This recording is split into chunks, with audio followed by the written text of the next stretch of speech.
쟤네는 입충으로서 거의 왕고. 통통하고 포실포실하게 진짜 예뻐요. 꼬물꼬물거리는 모습이. 진짜 귀여운데? 귀여운 라이팅인가? 약간 귀엽지? 그렇지. 인사할 시간도 많습니다. 여러분의 시간을 낭비해드릴 느리지만 쿨한 과학. 랩미팅입니다. 반갑습니다, 교수님들. 안녕하세요. 반갑습니다.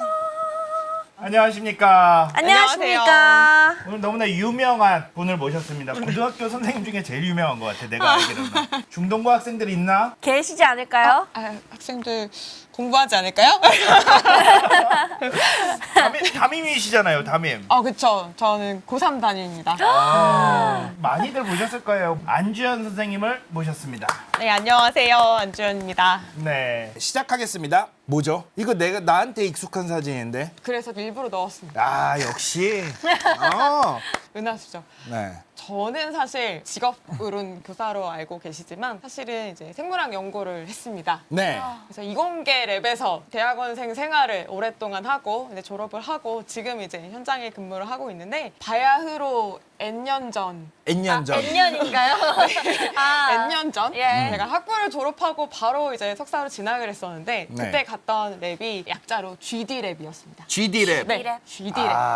GD 랩. 또 많은 것이 담겨 있을 것 같은 이게 이름이네요. 그때 당시 N년 전만 해도 GD 랩하고 어디 가서 안녕하세요, 뭐 저는 GD 랩의 누굽니다라고 하면 되게 반응이 좋았거든요. 그럼요. 네, 이제 그렇지만, 세월이 흘러서 요즘 네. 어린이들은 잘 모르더라고요. 어쨌든 GD 랩인데 어쨌든 뭐 랩은 뭐 연구실일 거고 GD가 뭐의 약자인지에 대해서 이제 궁금할 그렇죠. 수 있잖아요. 네. 그렇죠. G는 이제 지네틱스라고 해서 유전입니다. 그다음에 D가 오늘 이제 좀 얘기하고 싶은 핵심적인 단어이긴 한데 발생이라는 단어가 영어로 디벨로먼트입니다. 뭐 발달, 뭐 개발 여러 가지 뭐 사회학적 용어로도 많이 사용하지만 생물학에서 디벨로먼트라고 하면 발생을 이야기합니다. 발생. 발생. 발생이 정확하게 무슨 의미일까요? 굉장히 좋은 질문입니다. 그럼요. 발생은 이제 여러분들이 지금으로부터 여러분의 나이만큼 횟수 이전으로 거슬러 올라갔을 때 어떤 상태였는지를 한번 상상해 보시면 네, 거의 비슷한 상태였을 거예요. 많은 사람들이. 아마도 이제 태어나기 전에 엄마의 뱃속에 있던 시기 생각해 보면 사실 발생의 시점은 어디부터 생각을 하냐면 수정란부터 생각을 합니다. 그렇죠. 그래서 정자, 난자가 만나서 이제 수정란이라고 부르는 하나의 세포가 만들어지죠. 그럼 그 세포가 시간이 흐르면서 점점점 여러 가지 변화를 겪고 그리고 최종적으로 모체 밖으로 나오게 되죠. 네. 사람 같은 경우는 보통 한 10달 정도로 우리가 평균 얘기를 하고 물론 이제 종에 따라서 기간은 다를 수 있지만 근데 신기하게도 수정란 상태에서는 세포가 이제 딱 하나로 되어 있거든요. 네. 근데 10달이 지나서 밖으로 뿅 하고 나왔을 때 보면 물론 크기는 매우 작지만 형태적으로 봤을 때는 사람입니다. 사람의 그렇죠. 모습을 하고 나와 있잖아요. 그럼요, 그럼요. 뿅 하고 나왔는데 코끼리일 수는 없잖아. 그럼 안 되잖아. 근데 그거 굉장히 중요한 사실입니다. 사람은 사람을 낳고 코끼리는 코끼리를 낳고 이게 바로 유전의 가장 근본적인 원리거든요. 맞아요. 어쨌든 그렇게 하나의 세포가 이제 태아로 거쳐서 이제 아이로 태어나는데 또 이후에 생장 과정을 거치면 지금처럼 이렇게 거대한 덩어리들이 되잖아요. 그렇지. 항상님 오늘 세포 몇 개나 가지고 오셨나요? 저는 한 몇 쪽에 가지고 왔습니다. 몇 쪽에밖에 안 갖고 오셨어요? 그 정도야? 부족해? 뇌는 놓고 왔어 오늘. 뇌를 넣고. 왜요? 오늘 뇌는 두고 와가지고 몇 쪽에밖에 못 갖고 왔네. 그랬구나. 네. 그래서 몇 개인가요? 한 60쪽에 정도로 아, 생각을 하시면 될 것 60쪽에. 같습니다. 근데 또 이게 바뀔 수 있어요. 세포를 세는 카운팅하는 기술도 뭐 바뀌는 것 같더라고요. 개발이 되겠죠. 어쨌든 60쪽에 정도를 가져왔다고 치고 네. 그럼 옛날에는 분명히 형성님 N년 전에는 하나의 세포였을 텐데 60쪽에가 됐단 말이에요. 그 사이에 무슨 일이 일어났을지 궁금하세요? 안 궁금하세요? 한 번도 생각해 본 적이 없어요. 지금 다시 돌아가보면 항상님이 질문하신 게 이제 발생이 대체 뭔가요?라고 하셨는데 그렇죠. 발생의 뭐 정의를 얘기하자면 수정란이 하나의 개체가 되기까지 일어나는 일련의 과정들 그 모든 사건들을 통틀어 있는 발생이라고 합니다. 그렇다면 발생에 대해서 연구를 했다는 거겠잖아요. 네. GD랩이라고 했으니까요. 네. 네. 유전학과 발생학을 같이 하는 연구실이었는데 유전 발생학 연구실 연구실이라고 불렀습니다. 유전 발생학. 유전 발생학 연구실에 석사로 처음 들어간 석사 1년 차에 어떤 그 패기 넘치는. 패기 넘치는 어. 사수 이제 선배들한테 이제 막 실험 배우면서 막 울고 막 울타시 하고 막 파이패팅질 엄청 하고 아무튼 이런 시기에 처음으로 내 손으로 뭔가 초파리의 뭔가를 이따 보여드릴 뭔가들을 막 이렇게 조작을 한 뒤에 결과를 현미경으로 딱 봤는데 그 시야에 들어오는 처음 그 산이 어떤 느낌이었냐면 처음에 보여드린 그 은하수 사진 같은 느낌이었어요. 뭐 잘못된 거 아니에요? 이렇게 보이면 안 될 것 같은데. 다음으로 한번 넘겨봐 주실까요? 오, 그러네요.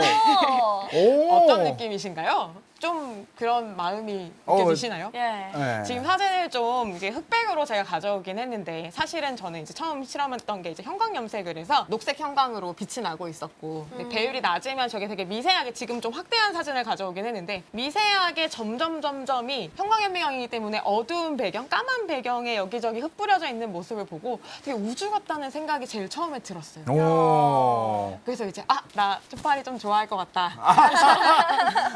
사랑에 빠질 것 그런 같다. 생각을 했습니다. 근데 실제로 이후로 이제 여러 가지 실험들을 해나가면서 그런 순간들이 계속 찾아왔는데 그 다음 사진도 보시면 이것도 마치 그냥 사진만 놓고 보면 어딘가 뭐 우주의 어디 장면이라고 볼 수도 있을 것 같고요. 뭐 네. 아니면 뭐 막연하게 어떤 불빛이 들어와 있는 뭐 아름다운 겨울 풍경의 일부 뭐 이렇게 보실 수도 있을 것 같은데 이것도 역시 초파리의 일부입니다. 눈인가? 눈처럼 보이시죠? 뭘까? 날개? 정답부터 말씀드리면 초파리의 알이에요. 알. 네. 배아입니다. 일부 아래 이제 특정 세포 그리고 세포 안에 들어있는 핵에 염색을 한 다음에 그 부분이 지금 염색돼서 파랗게 보이는 거죠 형광으로.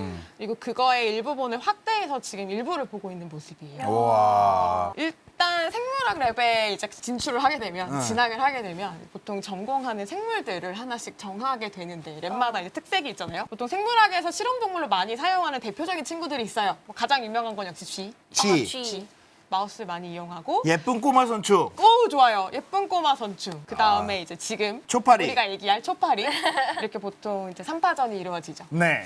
그래서 이제 초파리를 실험하는 실험실에 갔습니다. 야. 하지만 그때도 역시 몰랐죠. 저는 초파리의 성체를 연구할 줄 알았는데 저는 초파리 배아의 신경계 발생 유전자에 관해서 연구했습니다. 진짜 안 보이는 걸 했구나 그냥. 맞습니다. 맞습니다. 아무튼 그래서 이제 오늘 주인공은 초파리인데 초파리 네. 학명이 있습니다. 그게 있겠죠? 어쨌든 생물이니까요. 응, 생물이니까 있는데 이런 뜻을 가진 학명을 가지고 있어요. 어떤 우리도 이름에 어떤 뜻을 가지고 있지 않겠습니까? 소주를 좋아하는구나 얘네가. 아유 세상에. 아이고. 아유 세상에. 해석이 분분할 수 있지만 어쨌든 학명을 좀 풀어서 라틴어로 되어 있긴 하지만 블랙라벨 뭐냐? 참이슬 블랙라벨은 좀 그렇잖아. 나 저 답변 너무 좋은데요? 저는 진짜 되게 근데 너무 약간- 창의적이시다. 네. 약간 세련됐어요.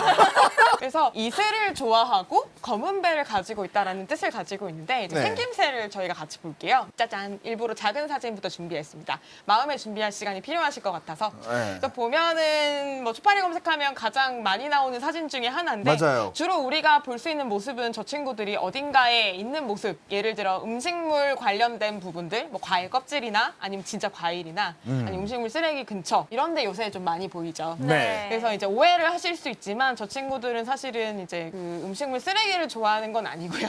그렇죠. 달고 신맛을 좋아합니다. 신맛을 좋아해요? 네. 그래서 영어 이름 뭐 여러분들 아시겠지만 과일파리라고도 부르잖아요. 풀플라이라고도 부르는데 비네가 플라이라고도 부릅니다. 그러니까 식초파리라고도 다른 이름을 가지고 있고요. 그다음에 저 친구들이 맥주 굉장히 좋아해요. 저기 위스키 말씀하신 분 있는데 맥주나 이런 것도 효모 발효를 시켰잖아요. 그래 이름에 다 담고 있다니까. 네. 예. 소주는 증류주가 아닙니까? 그렇죠. 아무튼 그런데 이 친구들이 사실은 실험실에서 이제 배양을 하고 할 때 먹이로 주는 게 건조 효모거든요. 근데 이제 원래도 효모를 좋아하는데 맥주는 얼마나 좋겠어요. 그러니까. 그래서 이제 그런데도 많이 착석을 합니다. 그래서 아까 말씀드렸듯이 이제 원래 학명은 이렇습니다. 드로소필라라고 부르고요. 뒤에 멜라노게스터라는 이제 이름이 붙어 있습니다. 그래서 이제 하나하나 예전에 뜻이 궁금해서 라틴어로 한번 돌려봤어요. 그랬더니 이슬, 그다음에 좋아하는 검은 배 이런 게 이제 다소곳하게 들어있는 이제 정직한 이름을 갖고 있었고요. 이제 마음의 준비가 되셨을 테니 큰 사진 한번 보시죠. 짠! 이것이 바로 우리가 요즘 많이 볼 수 있는 찐 초파리들입니다. 사실 초파리도 초파리라고 부르는 녀석들에 해당하는 종이 되게 많거든요. 근데 네. 이 친구들은 그 중에서도 실험할 때 가장 많이 쓰이는 노랑 초파리입니다. 노랑 초파리. 네. 그래서 지금 확대해서 봤을 때 보이는 특징들이 좀 있는데요. 빠르게 스캔해 보시면 일단 뭐가 눈에 들어오시나요? 눈이 뻘건 네. 거요. 말씀드렸듯이 눈이 굉장히 빨갛고 그리고 생각보다 굉장히 큽니다. 네. 머리가 작기도 한데 그 작은 머리 옆부분을 굉장히 크게 다 차지하고 있고요. 그 다음에 곤충이기 때문에 갖는 기본적인 특징들을 관찰할 수 있죠. 머리 가슴 배. 예, 맞습니다. 저희가 초등학교에 입학해서 정규 교육 과정에서 배우는 거의 최초의 과학 지식 중에 하나인데 그렇죠. 네. 곤충의 특징이죠. 네. 곤충은 머리 가슴 배로 되어 있고 그 다음에 기억나시나요? 다리는 6개이다. 그쵸. 네. 6개로 되어 있고 날개 혹시 기억나시나요? 날개는 두 쌍이다. 날개는 두 쌍이다라고 배우죠. 하지만 초파리 날개는 한 쌍입니다. 어? 당했죠. 배신감을 느낄 수 있어요. 우리가 잘못 배운 것은 아닐까 이런 의심이 들기도 하죠. 일단 3개 중에 2개는 거쳤으니까. 과학이 그렇게 만만하지 않죠. 그렇죠. 큰일 날 뻔했네요. 엄밀하게 가야죠. 그러면은 이런 거지. 왜 사람도 꼬리뼈에 꼬리 이게 숨어 있는 것처럼 있는데 흔적만 남았겠지. 이렇게 한 면을 맞추면 진짜 짠 거 같잖아요. 그 정도는 합니다.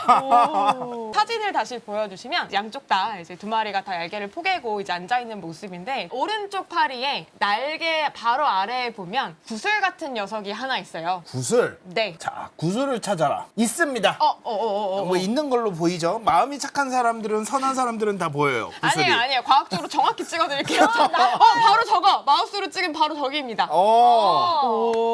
저기가 우리 바로 PD님. 망구슬처럼 이야. 달려있죠. 예. 저게 바로 평형곤이라는 겁니다. 형형곤. 평형곤인데 곤은 이제 드래곤볼 보신 분들은 아시겠지만 네. 구슬이고요. 그렇죠? 구슬을 뜻하는 한자고요. 평형은 말 그대로 평형입니다. 즉 파리가 이제 세상을 날아다니는데 저 작은 날개로 이 작은 몸집을 가지고 날다 보면 여러 가지 풍파를 만날 수 있겠죠. 그렇죠, 그렇죠. 바람이 불어올 수도 있고 뭐 물론 너무 강풍이면 어쩔 수 없겠지만 어쨌든 나른 데 있어서 균형을 잡고 이제 내가 목표한 방향으로 갈 수 있게 몸의 균형을 잡아주는 역할을 하는 게 필요한 거죠. 네. 그래서 이제 날개 4장 중에 2장은 태아에서 저렇게 평형곤으로 양쪽에 구슬처럼 달려 있습니다. 그래서 사실은 쟤도 어쨌든 범곤충, 네, 곤충에 해당하는 거고요. 그다음에 지금 저렇게 굳이 2마리가 있는 이유가 있겠죠. 암수. 정답. 그럼 이제 다시 퀴즈의 시간입니다. 암컷은 왼쪽일까요? 오른쪽일까요? 요거 약한데. 왼쪽. 정답. 왜냐면 50%의 확률이기도 하고 곤충은 암컷이 크더라고요. 맞아요. 동물들 중에는 확실히 암컷이 훨씬 더 개체가 크기가 큰 게 있죠. 맞아요. 여러분들 다 맞추셨네요. 보이는 특징들을 보면 일단 배 쪽이 굉장히 크죠. 사실은 머리가 더 크진 않고요. 머리나 가슴 정도까지는 비슷할 수 있는데 배 쪽이 확실히 두툼한 걸 볼 수 있습니다. 왜냐하면 이제 마찬가지지만 앞으로 이제 생식을 위한 준비들을 뱃속에서 하고 있기 때문에 그렇고요. 수컷 같은 경우에 오른쪽인데 배가 상대적으로 좀 홀쭉하죠. 네. 그리고 등 쪽의 끝쪽, 등면의 배 쪽 끝을 보면 까만색 마디들이 있습니다. 그렇죠. 사실은 익숙해지면 날아다니는 초파리를 보면 그래서 암수 구분을 여러분도 하실 수 있어요. 네, 조금 더 정밀하게 이제 암수 구분을 하는 방법이 있는데 여기서 보이는 특징이 또 있어요. 왼쪽이 지금 밑에 써놨지만 이제 암컷이고 오른쪽이 수컷이죠. 와일드 타입이라고 써 있는 거는 야생형이란 뜻입니다. 야생형은 이제 다른 말로 얘기하면 정상이라고 표현할 수도 있는데요. 사실 야생에서 가장 일반적으로 보이는 유형이다라고 해서 일반 우리가 대조군으로 많이 사용하는 정상 개체를 와일드 타입이라고 표현을 합니다. 왼쪽에 이제 암컷의 다리는 6개가 거의 동일하게 같은 색깔로 보이죠? 네. 오른쪽에 수컷을 보시면 첫 번째 다리에 두 번째 마디를 보면 까만 점 같은 게 있어요. 있어요. 보이시죠? 저게 이제 수컷에만 있는 또 다른 특징입니다. 다음 슬라이드 보여주시면 그걸 확대한 사진이 있는데요. 오른쪽 사진을 먼저 보겠습니다. 저 빨갛게 제가 표시를 해 동그라미를 쳐놨는데요. 첫 번째 다리에 가운데 두 번째 마디에 이제 까만 점 같은 게 있습니다. 저거는 더 많이 확대해서 보면 점이 아니라 빽빽하게 나 있는 굉장히 미세한 털들입니다. 기능이 당연히 있겠죠. 있죠. 그냥 있는 건 없으니까요. 성선택이죠. 맞습니다. 짝짓기를 할 때 필요한 부분인데요. 그렇죠. 아무래도 뭐 짝짓기 하는 장면들 뭐 검색해 보시면 많이 나올 텐데 뭐 일반적인 방식을 사용합니다. 수컷이 암컷을 붙잡고 위에 올라가서 꼬리 쪽을 이제 생식기 쪽으로 갖다 대는데 그때 이제 암컷이 움직이면 틀어질 수 있기 때문에 암컷을 붙잡는 용도로 저 짧은 털들을 이용합니다. 마찰이 증가되니까 아무래도 단단하게 잡을 수가 있겠죠. 네. 저 털의 이름을 성질이라고 합니다. 성, 질. 질, 네. 질. 한자입니다. 아, 예. 질. 네, 질 맞아요. 맞습니다. 놀랬네. 이름을 왜 그렇게 지었어? 질. 그리고 아까 방금 슬라이드의 왼쪽 사진을 봐주시면 이제 끝으로 이제 확실하게 구분할 수 있는 생식기 부분인데요. 네. 왼쪽의 수컷은 외부에 저렇게 생식기라고 부르는 돌출된 구조를 가지고 있고요. 암컷은 그런 게 없이 그러니까 내부에 있기 때문에 그냥 뾰족하게 저렇게 마무리되어 있는 걸 확인할 수 있습니다. 근데 사실 저런 구조는 현미경으로 봐야지만 우리가 확인을 할 수가 그렇겠네요. 있어서 네. 날아다니는 이제 녀석을 동체 시력으로 확인할 수 있는 좋은 방법은 아까 말씀드렸듯이 이제 등 색깔을 봐주시면 되겠죠. 자, 그럼 우리가 이제 어떻게 키우면 될지를 보겠습니다. 자, 우선은 이제 파리를 보통 실험실에서 배양할 때는 이런 이제 관병이라고 부르는 관 모양의 병에 키우는데 이 안에 지금 초파리들이 들어있죠. 성체들이 들어있고요. 먼저 눈에 띄시는 거는 아래에 있는 이 뭐랄까 누런색의 물질일 텐데 네. 보시면 알겠지만 좀 뭐랄까 고체 형태죠. 이 안에는 초파리가 좋아하는 먹인가요? 먹이이자 초파리가 나중에 이제 여기 알을 낳으면 유충이 나올 텐데 유충들이 살아갈 환경이 되기도 합니다. 집이 되기도 하고요. 근데 약간 뭘로 유- 만드는지 생각해 보면 요구르트로 굳혀놓은 것 같아. 네. 비슷해요. 여기에 주된 성분 중에 하나는 옥수수 가루. 아. 옥수수 가루를 이제 물에 풀어서 펄펄펄펄 끓입니다. 큰 솥에. 어. 보통 초파리방은 다 그래요. 되게 어. 마녀의 아, 직접 습도 만드는구나. 네. 아, 이런 거 누가 만들어줘요? 다 대학원생들이 만듭니다. 근데 그렇게 해서 팔팔팔팔 끓인 다음에 이제 여기에 하나하나 붓는 거예요. 그걸 하고 나면 설거지 지옥이 펼쳐지겠죠. 생각만 해도 설거지지요. 와. 생물학 연구실 중에 이제 실험방들은 하는 일들의 한 70% 정도는 설거지가 아닐까 어. 생각이 들고요. 대학원생은 대체 뭔 직업이지? 열심히 팔팔 끓여서 이렇게 넣고 이제 시간이 지나면 굳겠죠. 네. 네. 그래서 이제 굳히는데 환경을 잘 맞춰줘서 예쁘게 굳히면 이제 이런 모습이 됩니다. 그리고 나서 이제 파리를 넣어주는데 또 한 관병에 30마리씩 뿅뿅뿅 넣어줍니다. 그러면 얘네 어떻게 이제 넣어요? 스포이드 같은 걸로 해요? 아, 이것도 좋은 질문인데요. 어떤 성질이 있냐면 아래로 이렇게 치면 이제 당연히 내려가겠죠. 근데 시간이 지나면 다시 올라와요. 네. 중력에 대해서 반대로 자꾸 올라오려는 성질이 있는데 내려갔을 때 근데 바로 올라오진 못하잖아요. 약간의 딜레이가 있거든요. 그 틈에 뚜껑을 얼른 열고 새로운 관병으로 이렇게 옮겨주는 겁니다. 아. 궁금하실 것 같아서 사진을 넣어놨는데 지금 왼쪽에 이제 이사시켜주고 있는 모습인데 아. 오른쪽에 보면은 기존에 이제 살던 집 배지가 있을 거고 네. 요거 이제 너무 오래 놔두면 다 이제 먹고 거의 안 남잖아요. 근데 배설물도 있고 쌓이고 하니까 새 집으로 옮겨주는 모습입니다. 그래서 뚜껑 아. 열고 저렇게 쑥 쏟아주고 다시 올라오기 전에 뚜껑 닫아주면 끝이 나는 거죠. 아. 사진은 합니다. 필요 없고 직접 보고 싶다라고 하시는 분. 아 그래요. 제가 그 정도까지는 에이 뭐 그 정도 아무것도 아니죠. 이렇게 털고 닫고 끝. 되게 간단하죠. 끝났어요. 놀랬어. 되게 간단하죠. 네. 네, 이런 식으로 하고요. 저 배지는 사실은 성체 초파리의 먹이는 아니에요. 저거는 미래에 나올 유충을 위한 배지입니다. 그럼 성체 초파리는 뭘 먹는지 궁금하실 수 있는데 파리를 넣기 전에 사실 건조 효모 가루를 좀 넣어줘요. 네. 그럼 그 건조 효모를 먹으면서 이 안에서 이제 짝짓기를 하고 또 좋은 시간 보내면 이제 알들이 많이 여기 낳겠죠. 네. 시간이 지나면 알이 깨어나는데 깨어나면 이제 이런 식으로 됩니다. 여기에 이제 다양한 생활사가 다 들어있는 병을 일부러 이제 가져왔는데 지금 아래 배지가 처음하고 비교하면 상태가 많이 변했죠. 밑에 일단 줄어들었고. 네, 양이 줄었고 색깔이 변했고 네. 그냥 봐도 뭔가 좀 지저분한 느낌이 나죠. 네. 매우 지저분한데요? 네. 지금 이 안에 사실은 배지 안에 아직 유충들이 들어있어요. 그래서 하얗고 포실포실하게 꼬물통꼬물되는 애들이 있고 걔네가 시간이 지나면 벽을 타고 올라와요. 그래서 네. 지금 벽에 이제 떼글떼글하게 붙어있는 것들은 번데기들입니다. 아. 왜 이렇게 많은가요? 안 움직여가지고 걱정했어요. 번데기들입니다. 그래서 번데기 잘 보시면 껍질만 남아있는 것도 있고요. 이미 성체가 나와서 그다음에 안에 내용물이 아직 들어있는 게 있어요. 까만 걔네는 게. 오늘 밤에 아마 성체가 밖으로 나올 겁니다. 아무튼 이렇게 이제 이사도 시켜주고 하는데 언제까지나 이렇게 야생형만 키울 수는 없지 않겠습니까? 야생형이 있다면 뭔가 야생형 보통 대조군으로 많이 쓰이니까 그러면은 지평이 있나요? 지평이요? 어. 지평이라면 어떤 거죠? 아, 집 집에 사는 가축형? 실험실에서 인위적으로 곱게 만들어진 녀석들이 있어요. 아. 소위 말하는 이제 돌연변이들이 있죠. 네. 그래서 보통 파리방에 가면, 그러니까 초파리 연구실은 항상 파리방이라고? 파리방을 가지고 있거든요. 네. 파리방이 있고 뭐 현미경방이 있고 그다음에 메인 연구실이 있고 이런 식인데 파리방에 가면 이제 인큐베이터가 엄청 많고 그 안에 다양한 초파리들을 키우고 있습니다. 이런 식으로 우와. 우와. 왼쪽 위에 있는 사진은 옛날에 보통 저렇게 실온에서 많이 키웠대요. 얘네가 네. 이제 실온에서 잘 자라니까. 그래서 저 골판지 박스가 하나에 이 관병에 100개씩 들어가는 박스거든요. 어머. 근데 저게 지금 굉장히 많죠. 지금 100개씩 해서 지금 굉장히 수도 없이 많은 판들이 있는데 대충 따져봐도 몇 마리인지 상상이 되죠. 하나당 20마리만 잡아도 한 판이면 2,000마리예요. 2,000마리가 지금 저렇게 쫙쫙쫙쫙 있는 겁니다. 아파트다, 맞아요. 아파트. 네옴시티죠. 네옴시티야. 그리고 그 밑에를 보면 요즘에 이제 키우고 있는 인큐베이터, 양문형 인큐베이터 열면 이렇게 착착착착 예쁘게 들어있죠. 댓글 방금 지나간 것 중에 왜 저렇게 많이 키우는지 질문하신 분이 있는데 네. 그거 보여드리려고 이 사진을 찍어왔습니다.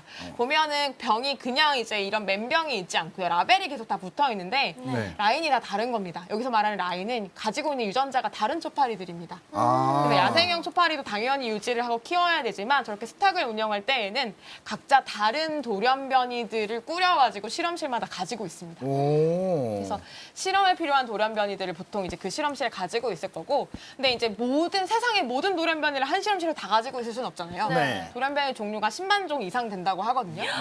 그래서 그거를 전 세계적으로 큰 규모를 유지하고 있는 스탁 센터들이 있습니다.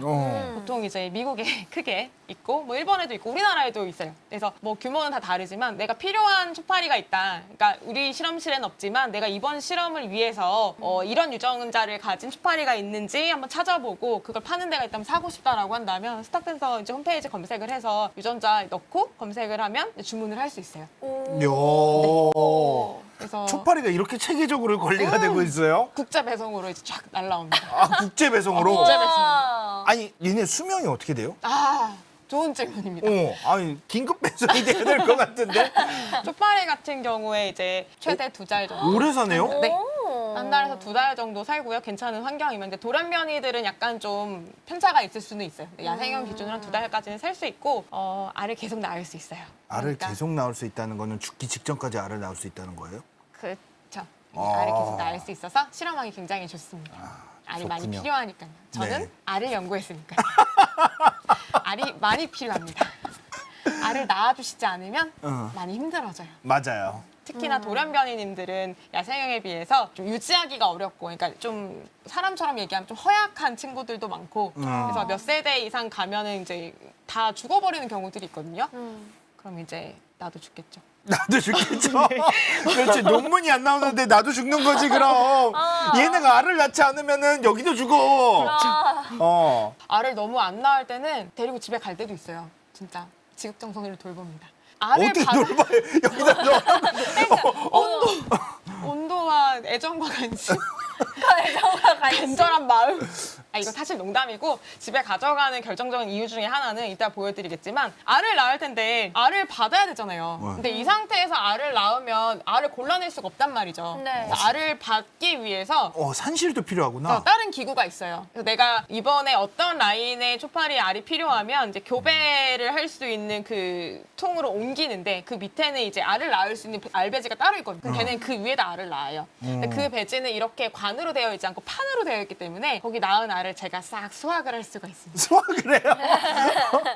싹 수확을 할 수 있는데 네. 문제는 발생이 주된 이제 관찰 대상이라고 했잖아요. 네. 발생도 단계가 있어요. 그렇죠. 근데 내가 연구하는 특정 유전자는 특정 단계에서만 나오는 거야. 관측이. 활성화되는 경우들이 있단 말이에요. 그럼 나는 그 단계의 알이 필요하죠. 근데 그 단계의 알을 육안으로 확인할 수는 없잖아요. 네. 그렇죠. 근데 다행히 초파리 연구는 이제 오랫동안 되어 있기 때문에 알을 낳은 지 몇 시간 후면 몇 단계다라는 게 굉장히 잘 정리가 되어 있어요. 그래서 초파리를 넣어놓고 보통 넣어놓으면 바로 얼마 안 돼서 알을 낳기 시작하거든요. 네. 그러면 그거부터 시작해서 대략 몇 시간 정도 범위 안에 낳은 알들은 이제 그 정도 정도 발생이 진행된 알이라는 추정이 가능하죠. 네. 근데 문제는 그 시간들이 보통 대상에 따라 다르지만 새벽이나 밤에 걸려 있는 경우들이 있단 말이에요. 네. 항상 이제 나의 시간에 맞춰서 초파리 때 알을 낳아주지 않잖아요. 그렇죠. 초파리가 알을 낳는 시간에 맞춰서 내가 수확을 해야 되니까. 그치, 그치. 근데 그 시간이 새벽이면 물론 그래서 새벽까지 남아 있을 때도 있긴 하지만 가끔은 집에 가고 싶기도 하잖아요. 그렇죠. 네, 데리고 가는 겁니다.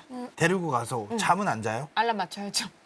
알람 맞추고. 그만큼 중요하단 말입니다. 어. 알이 굉장히 소중해요. 아무튼 그렇습니다. 그래서 뭐 방금 말씀드린 내용이긴 한데 다음 슬라이드 한번 보여주시면 생활사가 나와 있어요. 여기는 이제 생활사가 나와 있는데 가운데 이제 성체가 있죠. 저 그림이 약간 잘못해서 마음에 안 들긴 하지만 어쨌든 암수가 있습니다. 그리고 얘네가 이제 함께 좋은 시간을 보내고 하루 정도 지나면 알을 낳아요. 그 다음에 다시 하루가 지나면 알에서부터 유충이 깨어납니다. 네. 그 유충을 우리 보통 라바라고 하죠. 그래서 네. 어렸을 때 혹시 여러분 연령대에 따라 다르겠지만 라바라는 애니메이션이 있었어요. 있었죠. 그 라바들이 바로 쟤네들입니다. 제 라바예요. 그렇게 생각하니까 귀엽죠. 아무튼 그래요. 근데 라바도 보면 1령, 2령, 3령으로 점점 발생이 진행돼 갑니다. 그러니까 1단계, 2단계, 3단계라고 시작하시면 되는데 네. 하루 정도씩 지나면 이제 다음 단계로 넘어가는 거예요. 그래서 스테이지가 계속 넘어가고 나면 3령 유충에 이르게 됩니다. 3령 유충에 도달을 하게 되면 쟤네는 유충으로서 거의 왕고, 통통하고 포실포실하게 진짜 예뻐요. 꼬물꼬물거리는 모습이. 진짜 이 배지 밑에서 진짜. 약간 아 내가 그걸 보여주고 싶다. 진짜 귀여운데? 귀여운 라이팅인가? 약간. 귀엽지? 그치. 네, 귀여워요.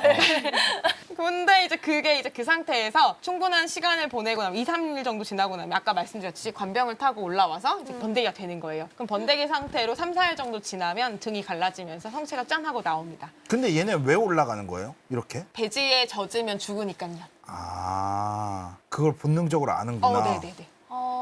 마치 매미 유충이 이렇게 나무 위로 올라가듯이. 왜냐면 날개를 단 녀석이 깨어나면 처음에 뭘 해야 되냐면 처음에 깨어날 때 바로 저렇게 성체 모습이 아니거든요. 날개를 말려야 될 거 아니에요? 처음에 나온 애가 또 진짜 예쁜데 하얘요. 온몸이 하얀 초파리. 진짜 사랑이 느껴진다. 네, 그니까요. 이게 그죠? 애정이에요. 이분들 이거는. 이거 보여드릴 수 벌진이라고 해서 이제 갓 태어난 초파리가 진짜 예쁜데 걔네는 정말 온몸이 하얀 그 날개는 아직 젖어 있어서 쭈글쭈글하지만 그 상태로 한 2시간 정도 지나면 날개가 마르고 몸의 색깔이 점점 변하면서 이 모양으로 변하는 거거든요. 네. 그때가 되면 바로 짝짓기가 가능해요. 그러니까 생활사를 전체를 보면 10일에서 11일 정도면 한 바퀴가 이미 도는 거예요. 그럼 다음 세대가 나오고 또 열흘 지나면 다음 세대가 나오고 그러니까 굉장히 짧은 시간 안에 많은 세대를 볼 수가 있죠. 그래서 사실 고전적으로 굉장히 각광받아온 유전학 실험 재료이자 발생한 실험 이거를 재료이기도 합니다. 조금 조작하면 진화를 볼 수 있겠네요. 맞습니다. 실제로 초파리로 진화 연구들이 이루어져서 옛날에 그 전에는 진화라고 하면 굉장히 장기간에 걸쳐서 일어나는 거다. 그렇기 때문에 연구를 하는 게 거의 불가능하다라고 생각했었는데 초파리를 가지고 진화 관련된 연구들이 많이 이루어지면서 단기 진화 연구가 가능하다는 걸 보여줬던 생물이기도 합니다. 1년이면 30세대가 넘는 거잖아. 와.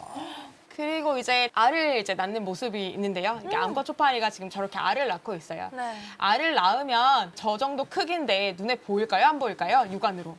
안 보이죠? 보일 것 같아요. 여기 보시면 지금 한번 보시겠어요? 알이라고 생각되는 게 있는지? 예뻐. 아우 예뻐 옆에서 예뻐 이러고 있어. 열심히 밥 먹는 계속. 먹는 거 보세요, 여기 밑에 앉아가지고. 세상에. 어머 세상에. 어머 세상에 알이 안 보여. 그 하얀색 점점 같은 거 이런 있죠? 게 다 알 아니에요? 그 중에 완전 원형으로 동그랗게 생긴 거는 배설물이고 그 사이사이에 진짜 조그만데 길쭉하게 생긴 것들이 알이거든요. 사실은 이 크기가 뭐냐면 육안으로 보이긴 하는데 알이 이 정도 크기고 이렇게 생겼다는 걸 알고 보면 아 이게 알이구나라고 알 수 있을 정도의 크기예요. 이건가 보다. 얘는 1령 유충. 깨서 나왔습니다. 아! 잘 찾았어요, 근데. 이 정도면 1령이고요. 얘보다 조금 더 작아요, 알은. 그래서 이 정도? 눈에는 보이죠? 뭔지 알고 보면 눈에는 보이는 정도의 크기입니다. 그래서 알이 되게 특이하게 생겼는데 오른쪽에 알을 하나를 확대하는 사진을 가져왔어요. 알이 좀 특이하죠? 무슨 더듬이가 있어요? 그쵸. 뿔 같은 게 양쪽에 또 귀엽지 않습니까? 약간 그 해리포터에 나오는 스니치 볼 같잖아요. 진짜 사랑하는구나. 진짜. 맞아요. 저번 말씀하신 것처럼 쌀에 날개 달린 것처럼 생겼잖아요. 네. 저 날개처럼 보이는 게 뭐냐면 알을 낳으면 알이 이리저리 굴러다니면 안 되잖아요. 네. 그러니까 그렇지 않게 어딘가에 부착을 할 수 있는 용도로 쓰는 팔이라고 보시면 돼요. 그래서 저게 딱 붙어 있는 거죠. 오. 저렇게 이제 알을 낳으면요. 처음에는 알 껍질에 쌓여 있는 모습이에요, 오른쪽이. 네. 근데 저는 이제 아까 말씀드렸듯이 알 속에 있는 유전자를 봐야 되잖아요. 그렇죠. 그럼 처음에 할 일은 뭐냐면 우리 계란 생각해 보면 쉽게 생각하실 수 있는데 알 껍질을 깨야 됩니다. 어? 저건 지금 껍질에 쌓여 있는 모습이잖아요. 네. 껍질을 벗겨야지만 그 안을 볼 수가 있죠. 그래서 껍질을 벗겨야 됩니다. 좀 뭐 칼로 이렇게 사과 깎듯이 벗기나요? 눈에 보이거나 만질 수 있다면 참 그렇게 할 수도 좋겠는데 이제 알 껍질은 이제 그렇게 하진 않고 액체를 이용해서 합니다. 네. 락스 희석한 것과 몇 가지 시약을 이용해서 이제 몇 번 처리를 하게 되면 껍질이 자연스럽게 벗겨지고 그 네. 내부에 있는 알맹이만 남게 되죠. 그 그럼 상태로 이제 실험을 하는 겁니다. 걔네들은 초파리가 못 되는 거네요? 걔네들은 못 되죠. 오. 고정이 되어 있으니까 그 상황에 딱. 그러니까 아까 사실은 발생의 시기가 정확해야 되잖아요. 낳은 지 몇 시간 되는 알을 딱 그 시기를 고정해야 되기 때문에 그 시간이 딱 되면 바로 꺼내가지고 시약 처리를 해서 고정을 그때 맞춰놔야 돼요. 그러지 않으면 발생이 계속 진행돼 버리거든요. 근데 솔직히 새벽에 바꾸는 너무 힘들잖아요. 그냥 이제 알 배지 받아가지고 냉장고에 쏙 넣어놓는 경우가 있어요. 바로 이거 하기는 너무 이제 그러니까 새벽에. 근데 냉장고에 넣어놓으면 발생이 좀 천천히 진행되긴 하는데 그 상태로 까먹고 하루 정도 지나버리면 그 안에서 다시 유충이 생겨납니다. 그럼 어떻게 되냐면 다시 교배부터 시작해야 돼요. 찐 그때 모습이 생각나는 거야, 진짜. 그랬구나. 네. 그런데 만약에 그 주에 랩미팅 걸쳐 있어. 아니면 그 다음 주 학회야. 이러면 이제. 그렇습니다. 네. 네. 그래서 이제 발생의 시기를 맞춰야 되기 때문에 그렇죠, 그렇죠. 고정이 굉장히 중요하고요. 네. 네.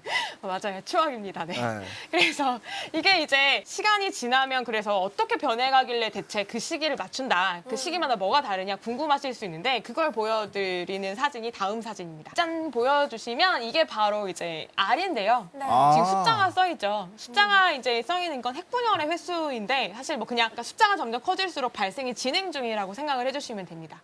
그래서 초반에 굉장히 뭔가 수정란에서 이제 뭔가 만들어지면 세포 하나인데, 그러니까 세포 하나면 사실상 핵이 하나잖아요. 이론적으로 봤을 때. 네. 근데 시간이 지나면 세포 분열이 계속 일어난단 말이죠. 우리가 나날이라고 부르는 사건들이 사실 우리도 일어나고 모든 이제 수정란은 다 일어나게 되는데 지금 오른쪽으로 숫자가 점점 늘어날수록 핵이 분열되고 있는데 좀 특이한 점은 초파리는 7번 정도 윗줄 끝까지 갈 때까지 세포질 분열은 일어나지 않아요. 일단 핵부터 막 분열을 하기 시작합니다. 그리고 나서 이제 아랫줄로 넘어오면 그때부터 슬금슬금 준비해서 점점 이제 전체적으로 고르게 퍼져나가는 나날이 일어나게 됩니다. 네. 저렇게 이제 어떤 그 세포 분열이 일어나고 있음은 이제 뭐 알겠다. 근데 저걸로 뭔가 저 연구를 뭔가 하기에는 너무 좀 점점점밖에 없지 않냐라고 생각하실 수 있죠. 네. 저 다음 단계를 보여드리려고 합니다. 그 우리 아까 봤던 사진이 저 아래 볼록볼록한 저 사진이구나. 파란색으로 봤던 게. 네 맞아요. 굉장히 오. 초기 발생. 오. 그때 핵 염색한 겁니다. 뭐야. 훌륭한 학생이야. 괜찮죠? 다피연색 맞아요. 저분 전공자시구나. 어. 훌륭합니다. 다피연색이 파란색이죠. 너무 감사합니다. 저분 뭐 드릴 수 없나요? 죄송합니다. 뭘 처음 드려야 알았죠. 개인적으로 파리라도. 연락하시 파리를 왜 줘? 이게 이제 본격적인 우리의 관심, 제가 이제 주로 관심을 가졌던 단계들입니다. 인사할 시간도 많습니다. 여러분의 시간을 낭비해드릴 느리지만 쿨한 과학. 랩미팅이었습니다. 감사합니다, 교수님들. 감사합니다. 감사합니다.